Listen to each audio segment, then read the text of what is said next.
책 읽어주는 여자 레인보우의 한국 민담 이야기 2.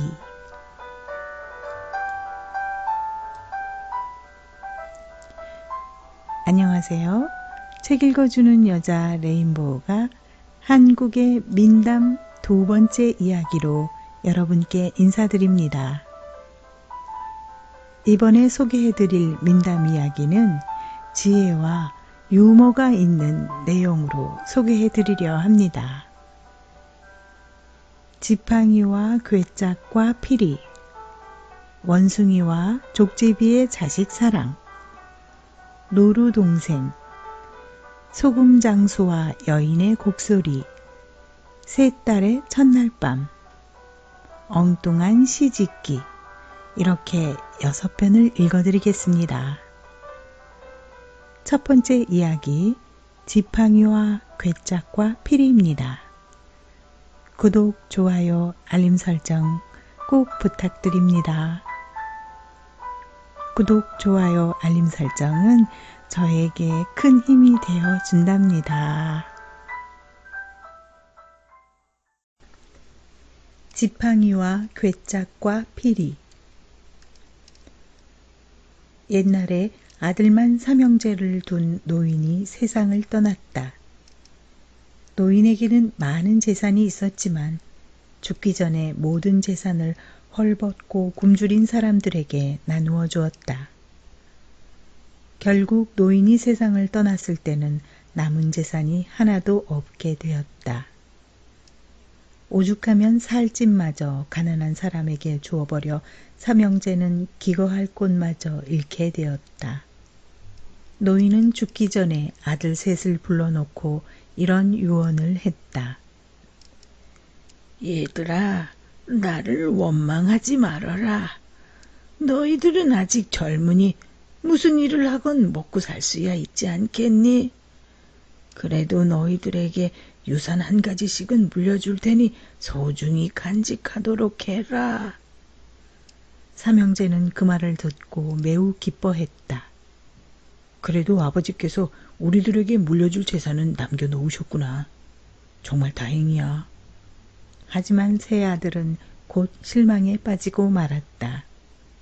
그 유산이라는 게 겨우 지팡이와 괴짝과 피리였던 것이다.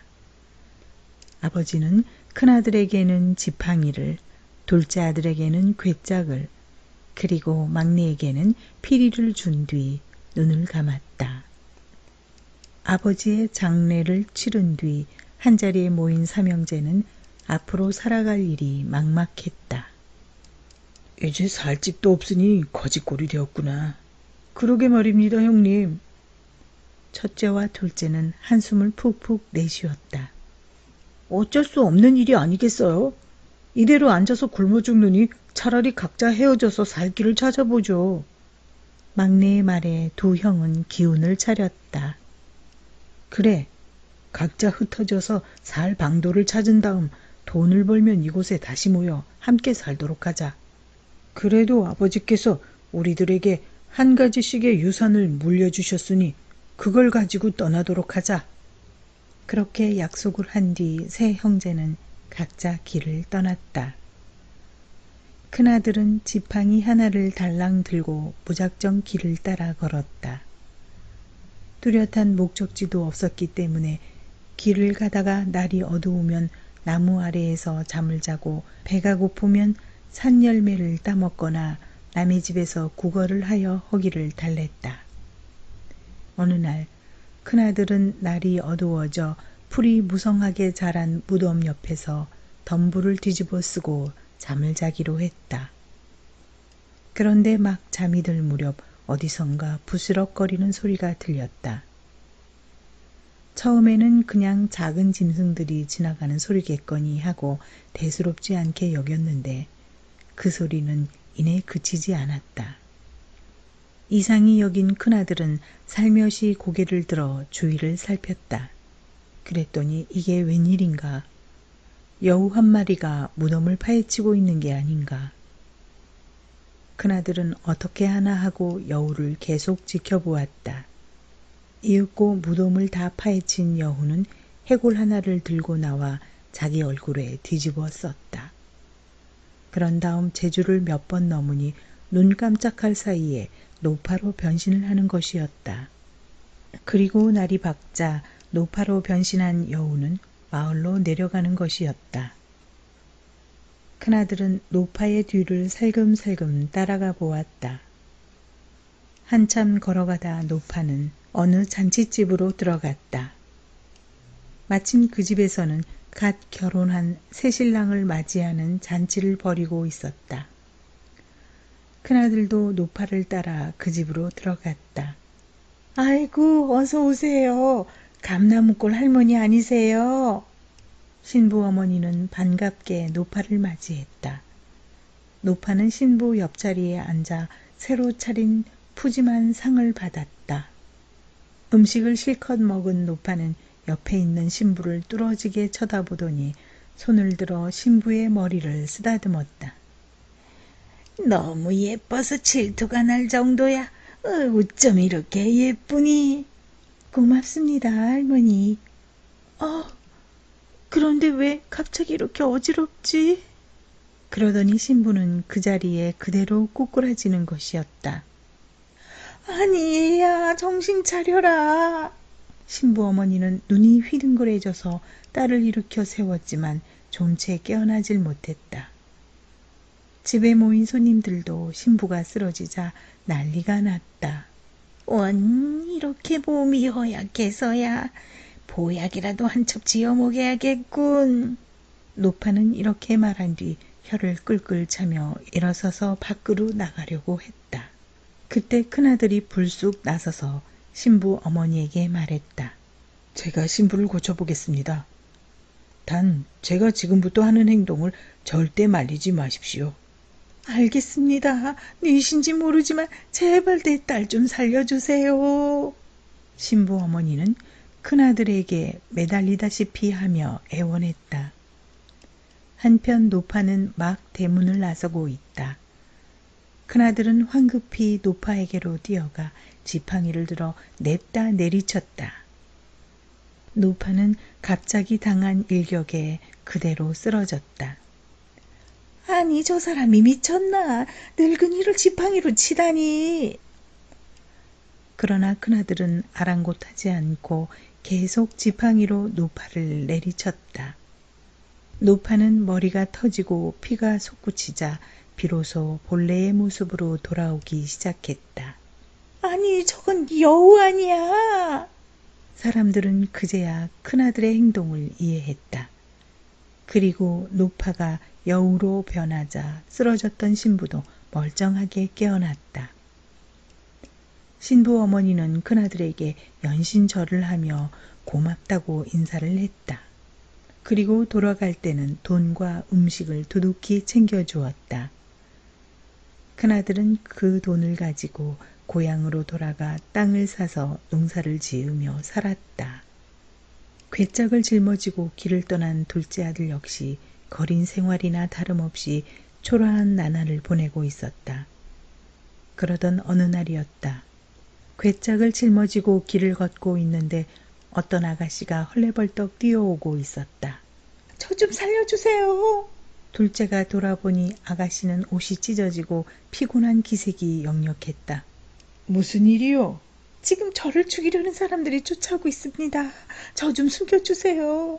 둘째는 어찌된 영문인지는 몰랐지만 우선 사람 목숨부터 구해야겠다는 생각을 하고 아가씨를 괴짝 안에 숨겨주었다. 잠시 후 정말 아가씨의 말대로 칼을 든 장정 두 사람이 저만치에서 달려오고 있었다. 이보시오. 이곳으로 젊은 여자 하나가 지나갔을 텐데 못 봤어? 장정들이 묻자 둘째는 시치미를 떼며 대답했다. 보다시피 나는 무거운 괴짝을 짊어지고 가느라 사람이 오가는 것을 신경 쓸 틈이 없었다오. 난 여자고 남자고 본 적이 없으니 다른 사람들에게 물어보시오. 그러자 장정들은 서둘러 앞으로 내달렸다. 괴짝에서 나온 아가씨는 둘째에게 수없이 절을 하며 고마움을 표했다. 알고 보니 그 장정들은 부자로 살던 아가씨의 식구들을 모두 죽이고 재산을 강탈해간 도적들이었다. 저는 이제 오갈 데 없는 몸이 되었습니다. 만약 저를 거두어 주신다면 성심을 다해 평생 모시겠습니다. 이렇게 해서 둘째도 아름다운 색시를 얻어 고향으로 돌아왔다. 둘째는 먼저 와서 살고 있는 형의 집 옆에다가 집을 짓고 농사를 지으며 살았다. 한편 피리 하나만 달랑 들고 길을 떠난 막내 아들은 몇 날 며칠 동안 피리만 불며 떠돌아다녔다. 그러다 보니 어느새 피리를 썩 잘 불게 되었다. 울적해져서 구슬픈 가락을 불면 듣는 사람들이 눈물을 흘릴 정도였고, 기분이 좋아 흥겨운 가락을 불면 사람들은 덩실덩실 춤을 추었다. 막내는 피리 소리를 듣고 사람들이 던져주는 돈으로 끼니와 숙박을 해결하고 있었다. 그런데 하루는 산속에 들어갔다가 날이 저물 무렵까지 민가로 내려오지 못했다. 그래서 하는 수 없이 산속에서 1박을 하게 되었다. 막내는 나무 밑에서 잠을 자고 있었는데 한밤중에 문득 깨어보니 저 앞에서 퍼런 불빛이 번쩍이고 있었다. 막내가 가만히 그 불빛을 보니 그것은 다름 아닌 호랑이 무리의 눈빛이었다. 호랑이들이 사람 냄새를 맡고 다가오는 중이었다. 막내는 잠이 확 깨어 얼른 나무 위로 올라갔다. 그런데 그 호랑이들이 어찌나 영리한지 서로 목말을 세워 나무 위로 올라오는 것이었다. 제일 덩치가 큰 호랑이가 나무를 타고 일어섰고, 그 다음 큰 호랑이가 올라타고 다시 작은 호랑이가 올라타는 식으로 막내가 있는 곳까지 올라오고 있었던 것이었다. 막내는 이제 죽었다고 생각하며 벌벌 떨었다. 이왕 이렇게 죽을 바에야 피리나 한번 불고 죽자. 이렇게 생각한 막내는 피리를 꺼내 구슬픈 가락을 불어댔다. 그랬더니 호랑이들이 눈물을 주룩주룩 흘리며 슬퍼하는 것이었다. 이것을 본 막내는 이제 됐다 싶었다. 옳지, 이 호랑이들도 귀가 뚫려 내 피리 소리를 들을 수 있나 보구나. 그렇다면... 막내는 아주 신나는 가락을 불어대기 시작했다. 그러자 호랑이들은 엉덩이를 들썩거리며 춤을 추기 시작했다. 그 바람에 서로 목말을 타고 나무 위로 올라오던 호랑이들은 균형을 잃으면서 아래로 떨어져 죽었다. 목뼈가 부러지거나 머리통이 깨진 호랑이들은 그 자리에서 죽고, 맨 아래에 있던 덩치 큰 호랑이도 밑에 깔려 죽었다. 다음날 막내는 죽은 호랑이들의 껍질을 모두 벗겨가지고 고향으로 돌아왔다. 그 호랑이 가죽은 엄청난 돈이 되었고, 막내 역시 그 돈으로 형들의 집 옆에다 새 집을 짓고 살았다. 이렇게 해서 세 형제는 모두 출세하여 고향으로 돌아온 셈이 되었다. 원숭이와 족제비의 자식 사랑. 이 글은 조선시대 영정조 때의 실학자인 이덕무가 지은 청장관전서 중 이목구심서에 들어있는 글이다. 이 글에는 원숭이와 족제비가 각각 자기 새끼를 사랑하는 마음이 잘 나타나 있다. 새해를 맞이하여 중국의 신년 축하사절로 갔던 정조사 일행이 북경에서 돌아왔다. 그때 일행 중에 한 상인이 어미 원숭이 한 마리를 사가지고 왔다. 그런데 그 원숭이는 새끼를 베고 있었다. 얼마 지나지 않아 원숭이는 새끼를 낳았다. 그러자 상인은 새끼 원숭이가 하도 귀여워 자기 소매 속에 넣어 가지고 다니면서 가끔 꺼내어 어미에게 젖을 물리게 하곤 했다. 그러던 어느 날이었다. 원숭이가 상인에게 자기 새끼를 꺼내달라고 부탁했다. 그러자 상인은 어미의 부탁을 들어주었다. 그랬더니 어미는 너무 좋아하며 새끼를 머리에 이고 사람처럼 걸어갔다. 그때였다. 한 마리 솔개가 하늘에서 쏜살같이 내려와 원숭이 새끼를 채가버렸다. 순식간에 벌어진 일이어서 어미와 상인은 미처 손을 쓰지 못하고 당하고 말았다. 원숭이는 새끼를 잃은 슬픔으로 며칠 동안 식음을 전폐했다. 그러자 상인이 원숭이를 위로해 주었다. 이미 하늘로 날아간 네 새끼를 어떻게 구한단 말이냐. 부디 마음을 너그럽게 갖고 힘을 내렴. 하지만 원숭이는 여전히 초췌한 표정이었다.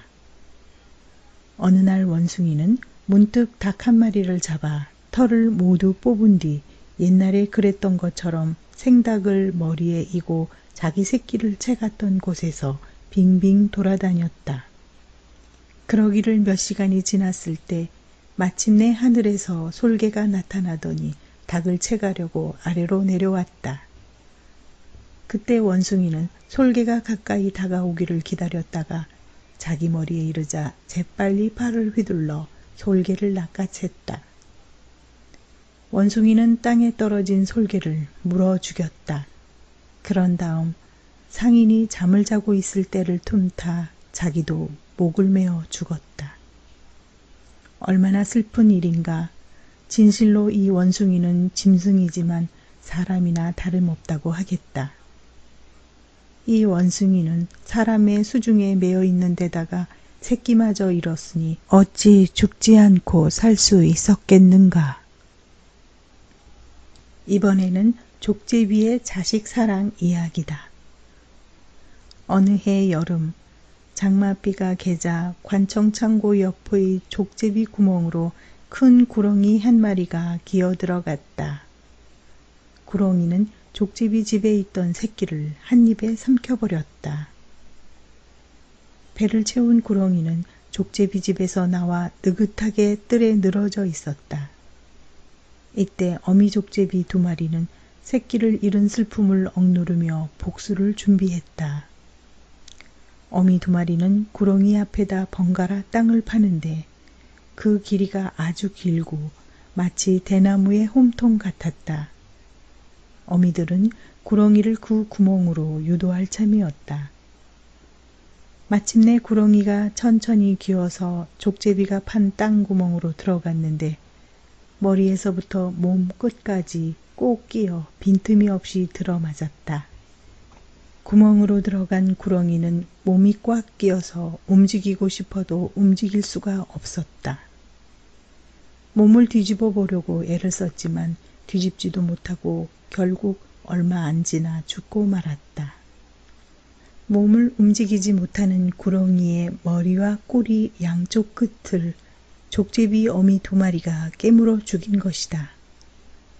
족제비들이 구렁이를 꺼내 배를 가르니 4마리의 새끼 족제비가 아무 상처도 없이 죽어 있었다. 어미들은 새끼를 꺼내 깨끗한 곳에 누인 뒤 온몸을 잘 핥아주었다. 그런 다음 암수 어미가 번갈아 가며 콩잎과 게장초를 물어왔다. 어미들은 먼저 콩잎을 바닥에 깐 뒤 새끼들을 그 위에 눕혔다. 그리고 게장초로 겹겹이 덮어주었다. 암수 어미는 양쪽에서 주둥이를 잎사귀 속에 파묻고 입김을 불었다. 그러자 시간이 조금 지난 뒤 새끼들이 꿈틀거리며 살아났다. 노루 동생.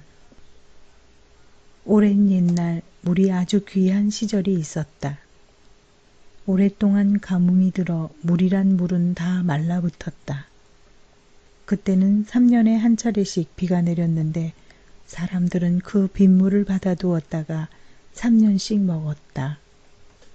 그런데 희한하게도 샘과 강이 다 말라붙어도 딱 한 군데 물이 괴는 곳이 있었다. 바로 짐승 발자국이었다.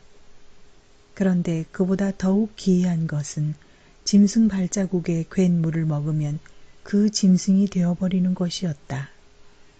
호랑이 발자국에 괴는 물을 먹으면 호랑이가 되고 토끼 발자국에 괴는 물을 먹으면 토끼가 되는 것이었다.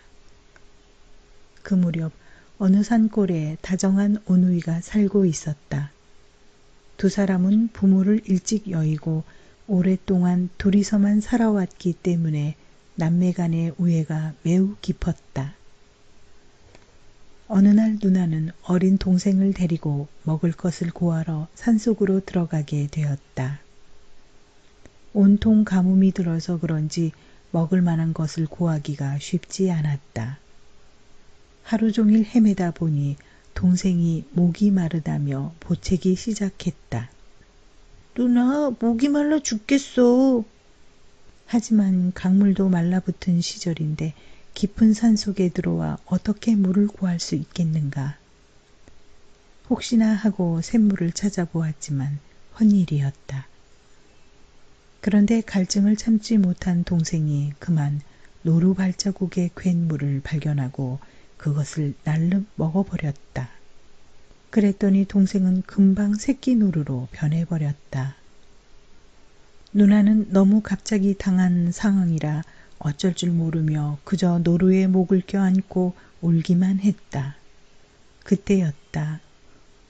마침 사냥을 나온 사내가 지나가다가 누나가 우는 것을 발견하고는 다가왔다. 왜 노루목을 잡고 울죠? 누나는 동생이 노루가 된 사연을 사내에게 이야기해 주었다. 그러자 사내는 사정을 딱하게 여겨 노이와 노루를 자기 집으로 데리고 갔다. 사냥꾼 사내는 며칠 뒤 누나의 마음이 아름다워 아예 결혼을 하여 한 집에서 살게 되었다. 노루가 된 동생은 마당에 집을 만들어 주어 지내게 하였다. 사냥꾼은 매일 아침마다 사냥을 하러 산속으로 들어갔다. 남편이 나간 뒤 누나는 노루집 앞에 앉아 하루 종일 동생이 어서 사람으로 되돌아오기를 기원했다. 어느 날 사냥꾼은 아내를 불러 이렇게 말했다. 어젯밤에 불길한 꿈을 꾸었소. 그러니 오늘은 문을 꼭 잠그고 집안에서만 지내도록 하시오. 누가 찾아와도 문을 절대 열어주지 마시오. 알았으니 걱정하지 말고 다녀오세요. 남편을 배웅한 뒤 아내는 노루집을 활짝 열어주었다. 오늘은 동생과 함께 지낼 수 없게 된 탓에 자유롭게 움직일 수 있도록 배려해 준 것이었다. 그런 뒤 아내는 집 안으로 들어와 문을 꼭 잠그고 있었다. 그런데 조금 있으니 웬 노파가 찾아와 문을 두드리는 것이었다. 며칠 동안 아무것도 먹지 못해서 그러니 밥 한 술만 주시오. 노파는 간절한 표정을 지으며 몇 번이고 간청을 했다. 아내는 노파가 너무 불쌍해 보여 도저히 야박하게 쫓을 수가 없었다. 그래서 노파를 집 안으로 불러들여 밥을 한 그릇 차려주었다. 노파는 슬금슬금 눈치를 보며 밥 한 그릇을 다 비웠다. 그런 뒤 갑자기 눈을 비비며 아내에게 말했다. 정말 고맙수 색시. 그런데 한 가지 부탁이 있는데 들어주겠수? 무슨 부탁인지 말씀해 보세요. 내가 아까 이리로 오는 도중에 그만 은비녀를 잃어버렸지 뭐유. 내가 눈이 어두워서 찾지를 못하고 그냥 돌아왔는데 색시가 가서 좀 찾아주구려. 아내는 그 말도 그냥 지나칠 수가 없었다. 그래서 노파의 뒤를 따라 은비녀를 찾아주러 나갔다. 하지만 노파는 비녀를 찾을 생각은 하지 않고 자꾸 산속 깊은 곳으로 들어가기만 했다. 잃어버린 곳이 어딘지 정말 모르겠네. 그러면서 급기야는 낭떠러지가 있는 곳까지 오게 되었다. 금방 어딘 것 같은데. 색시가 이 부근을 좀 잘 뒤져봐줘. 아내는 허리를 잔뜩 수그린 채 낭떠러지 주변을 샅샅이 뒤졌다. 그러나 비녀는 찾을 수가 없었다. 바로 그때 노파는 아내의 뒤로 돌아가 그녀의 엉덩이를 힘껏 밀어버렸다. 아내는 비명과 함께 낭떠러지 아래로 떨어지고 말았다. 이제야 내 소원대로 되었구나. 노파는 회심의 미소를 지으며 서너 번 뒤로 제주를 넘었다. 그랬더니 노파는 금방 사냥꾼 아내의 모습으로 변해버렸다. 그렇게 둔갑을 한 노파는 다시 집으로 돌아와 사냥꾼을 기다렸다. 저녁이 되자 사냥꾼이 집으로 돌아왔다. 어서 오세요. 오늘도 고생이 많았죠? 어서 식사하세요. 노파는 사냥꾼을 맞이하며 아양을 떨었다. 그때 문 밖에서 노루가 앞발로 문을 긁는 소리가 들렸다. 아니, 당신 동생이 왜 저러지? 무슨 일이 있었어? 사냥꾼이 저녁 식사를 하다 말고 문 앞으로 걸어갔다. 별일 아니에요. 오늘 점심을 굶겼더니 화가 나서 저러는 거예요.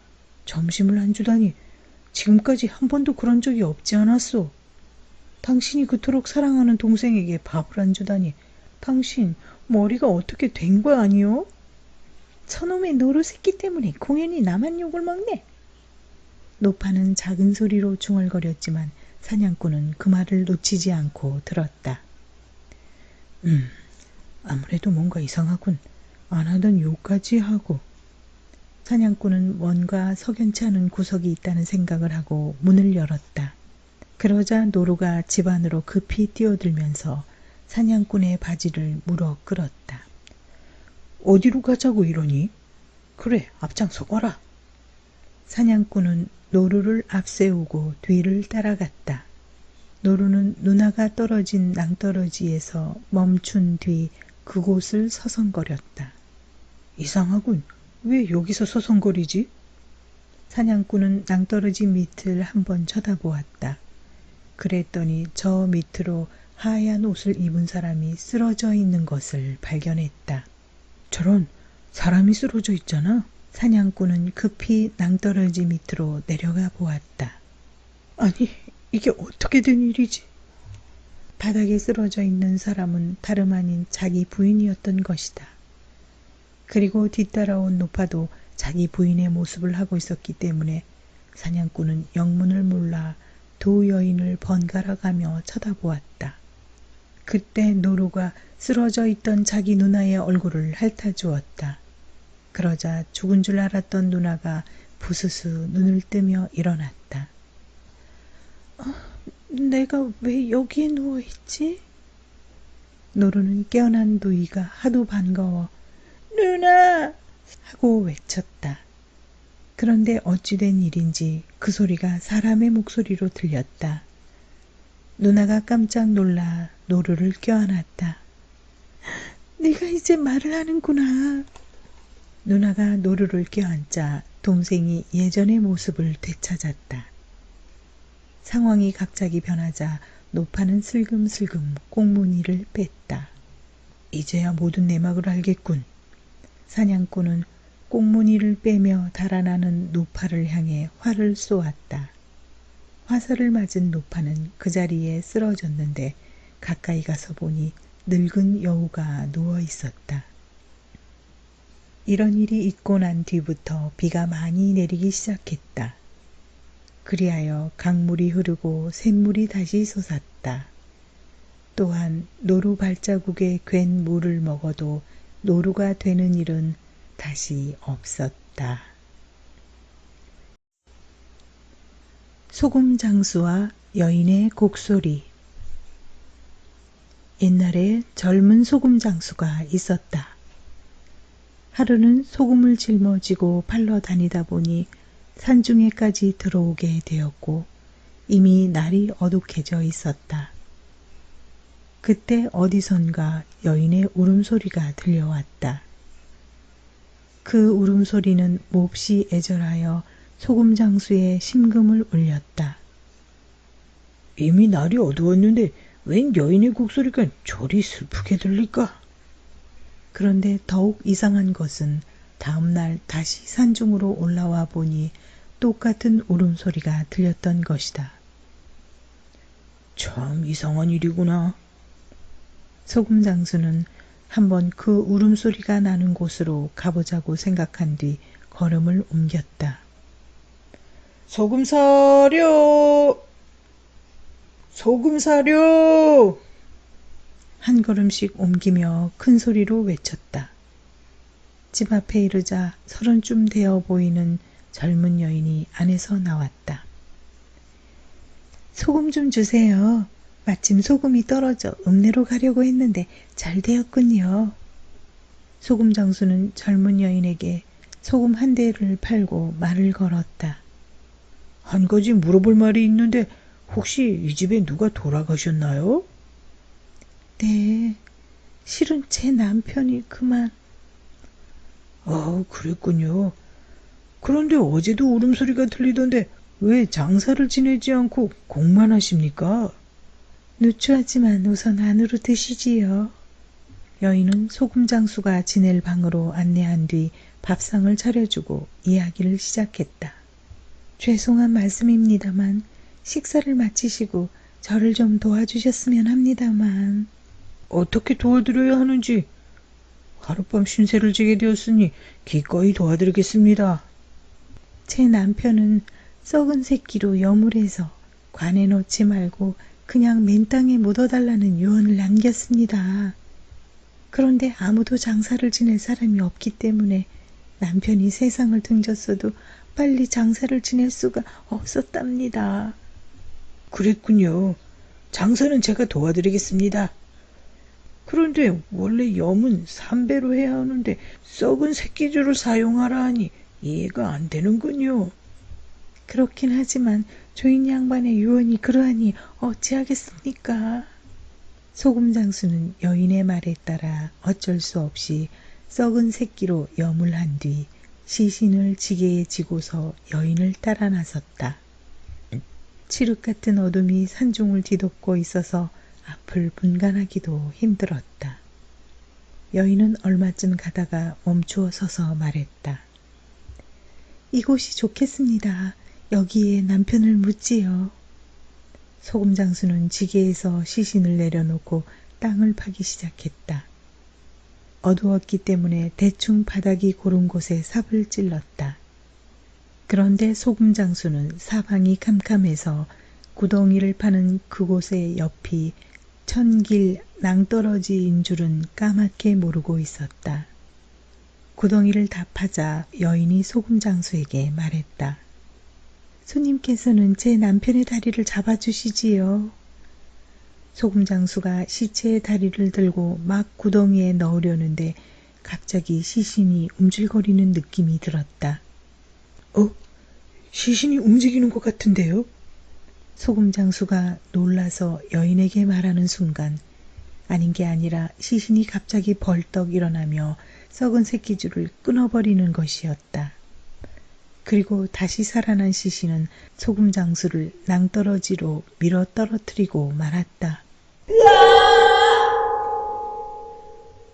미처 손을 쓸 수도 없이 소금 장수는 외마디 비명을 지르며 벼랑 끝으로 떨어졌다. 여인의 남편은 몸에 감겨있던 나머지 새끼줄을 톡톡 털어내며 크게 웃어젖혔다. 여인도 남편을 따라 손뼉을 치며 좋아했다.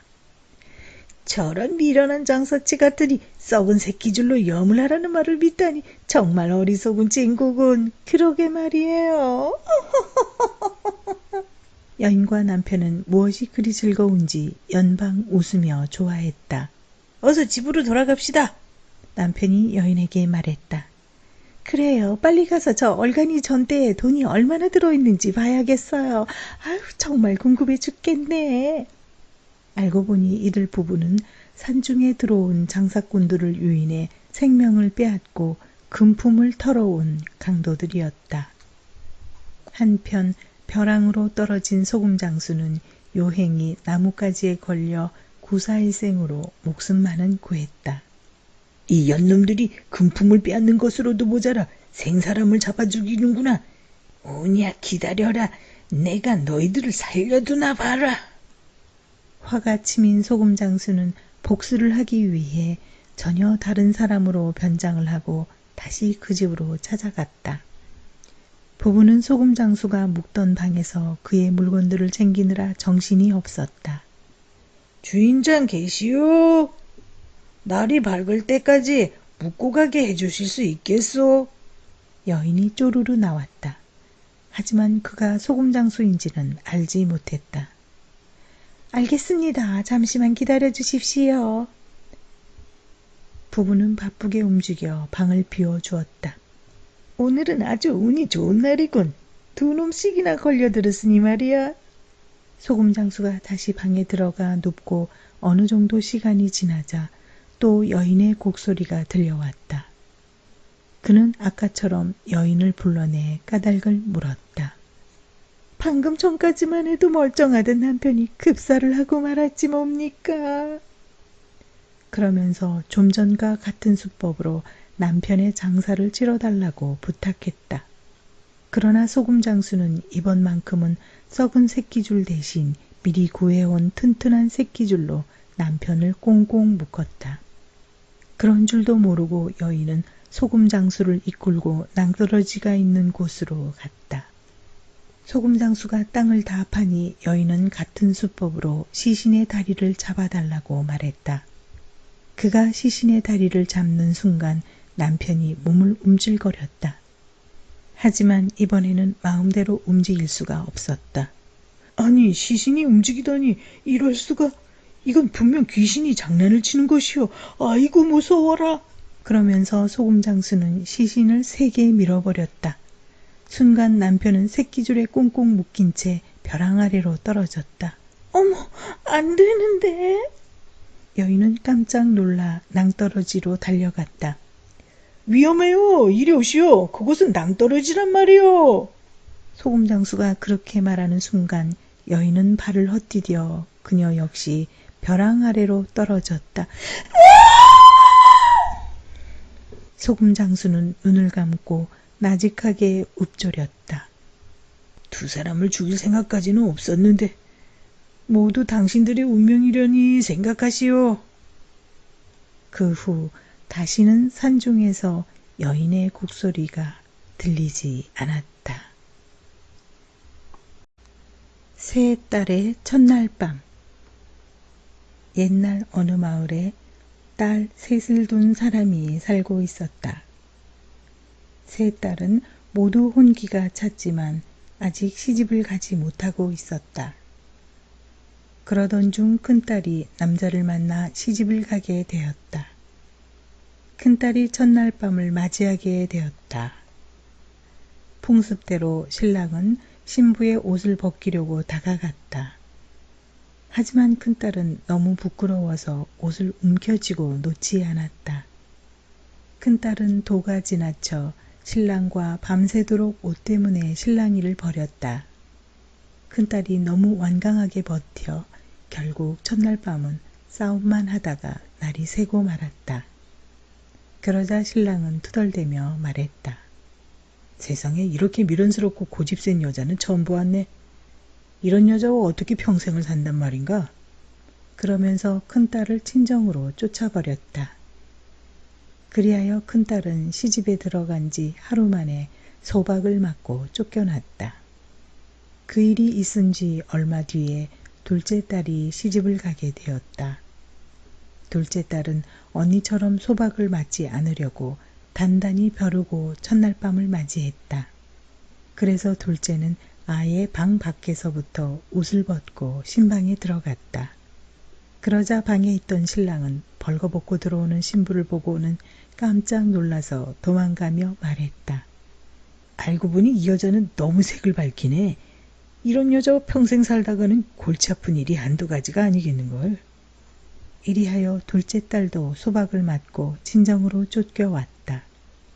다시 얼마 뒤에 막내딸이 시집을 가게 되었다. 두 언니가 첫날 밤을 무사히 넘기지 못하고 쫓겨난 것을 본 막내는 몹시 고민스러웠다. 벗어도 안 되고 안 벗어도 안 되니 어쩌면 좋을까. 아무리 궁리를 해봐도 묘안이 떠오르지 않았다.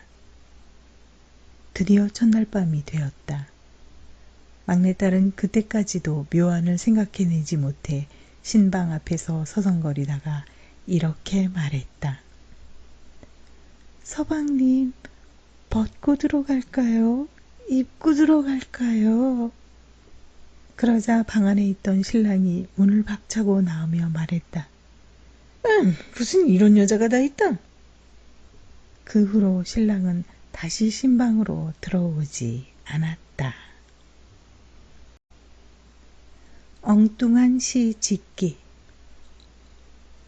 옛날 어느 마을에 지독한 구두쇠 영감이 살고 있었다. 어느 눈 오는 날 아침이었다. 구두쇠 영감은 하인 하나를 거느리고 사냥을 나섰다. 이렇게 눈이 많이 오니 오늘은 토끼가 잘 잡히겠는걸. 눈이 많이 오면 제 아무리 빠른 토끼라는 놈도 도망갈 수가 없거든. 영감과 하인은 토끼를 잡으러 산으로 올라갔다. 하지만 오전 내내 산속을 헤맸으나 토끼는커녕 쥐새끼 한 마리 잡지 못했다. 영감은 점심때가 되자 온 산을 헤맨 탓에 배가 몹시 고팠다. 배가 고프기는 하인도 마찬가지였다. 영감은 준비해온 주먹밥을 저 혼자만 맛있게 먹었다. 하인에게 한 입 떼어줄 생각은 아예 하지도 않았다. 오후에 접어들어 간신히 산비둘기 한 마리를 잡았다. 영감은 힘이 드는지 그대로 주저앉아 하인에게 말했다. 이제 사냥은 그만하자. 아쉬운 대로 이 비둘기나 구워 먹고 내려가자. 하인은 나무를 주워 산비둘기를 맛있게 구웠다. 고기가 맛있는 냄새를 풍기며 익어가자 은근히 욕심이 생겼다. 고기를 혼자 다 먹고 싶은 생각이 들었던 것이었다. 하인놈 주제에 주인하고 함께 고기를 뜯을 수야 없지. 어떻게든 나 혼자 먹어야겠는데. 영감은 어떻게든 혼자 고기를 먹으려고 머리를 짜냈다. 마침내 영감은 한 가지 꾀를 내고 하인에게 한 가지 제안을 했다. 이 고기를 그냥 먹으면 재미가 없으니 우리 내기를 해서 이긴 사람이 혼자 다 먹기로 하자. 무슨 내기를 하죠? 이곳 설경이 제법 운치가 있으니 각자 시를 한 수씩 짓기로 하는 게 어떻겠느냐. 영감은 글을 배우지 못해 무식한 하인이 어찌 시를 지으랴 싶어 그 같은 내기를 하자고 제안한 것이었다. 하인은 자신에게 불리한 내기라는 것을 알았지만 도리 없이 주인의 뜻에 따라야만 했다. 영감은 눈을 지그시 감고 시상을 떠올리기 시작했다. 얼마나 지났을까 영감이 시를 읊으려고 눈을 떠보니 고기가 보이지 않았다.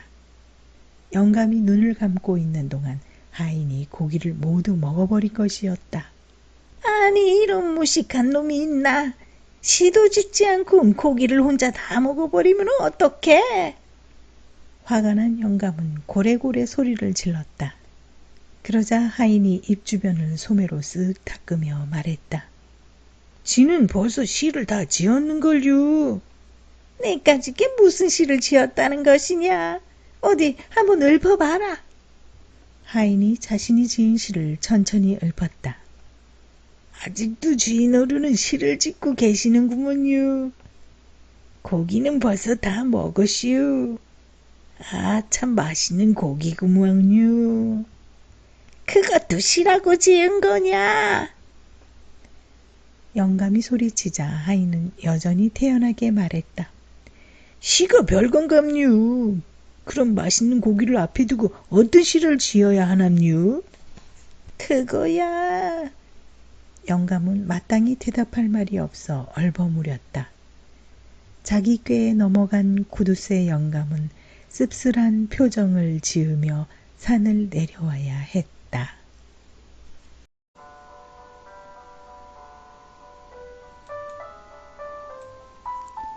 잘 들으셨나요? 민담은 꿈의 이야기, 상상의 이야기로서의 특징을 지닙니다. 일상적 욕망을 포용하면서도 그 서사적 형상에 있어 일상을 벗어난 꿈같은 모험의 세계를 펼쳐 보이곤 합니다. 허구적 상상의 나래가 제한 없이 펼쳐지고요. 비현실적인 환상이나 상식을 뛰어넘는 과장도 문제가 되지 않습니다. 사슴이 말을 하고 선녀가 무지개를 타고 내려오며 우렁이 변하여 색시가 되고 코가 석자나 늘어나고 거짓말 시합을 통하여 사위가 정해지며 어린아이의 호통에 어사가 쩔쩔 맨다는 구김없이 즐거운 상상의 세계입니다. 오늘 읽어드린 6편의 이야기가 바로 그렇죠? 민담 이야기에 흥미를 느끼시는 구독자님들을 위해 다음 편에도 재미있는 민담 이야기를 가지고 구독자님을 찾아뵙겠습니다. 구독자님들의 응원이 필요한 저에게 구독, 좋아요, 알림 설정 꼭 부탁드립니다. 구독, 좋아요, 알림 설정은 저에게 큰 힘이 되어 준답니다.